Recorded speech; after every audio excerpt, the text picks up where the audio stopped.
देखिए, ये लोग पूरी तरह से घबराए हुए हैं। इलेक्शन कमीशन ने तो सबसे फॉर्म भरवाया है और कह रहा है जो अस्थायी नागरिक हैं उसको कोई डॉक्यूमेंट्स की जरूरत नहीं है। एक बेस भी तैयार किया है।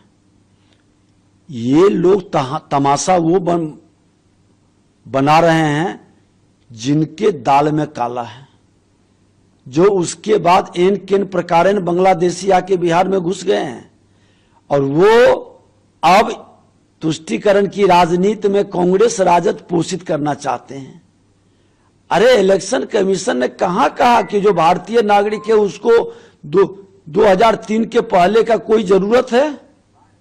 तो कोई 2003 के पहले का 70-80% तो लोग पुराने हैं, उसकी जरूरत कहां पड़ रही है?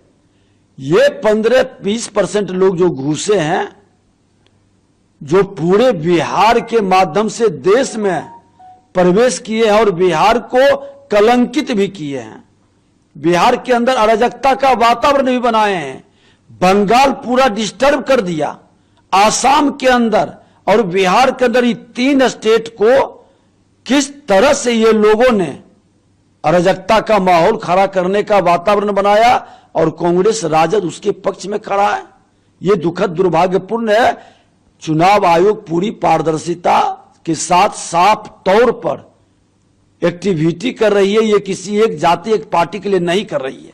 उप मुख्यमंत्री जी, क्या आप ये कर रहे हैं, उनके संरक्षण करने की आप बात कर रहे हैं? देखिए, मैं साफ तौर पर चुनाव आयोग ने कहा है कि बाहरी लोग वोटिंग नहीं करेगा। इसमें आपत्ति किसको होगा? जो देश के नागरिक हैं, जो राष्ट्रवाद के समर्थक हैं, वो तो कहेगा हां बाहरी लोग वोटिंग नहीं करेगा। और चुनाव आयोग इसको सर्वे के माध्यम से, जागरूकता के माध्यम से सुनिश्चित करना चाहता है।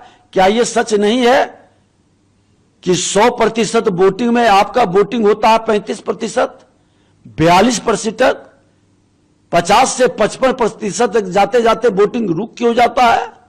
कहां है लोग?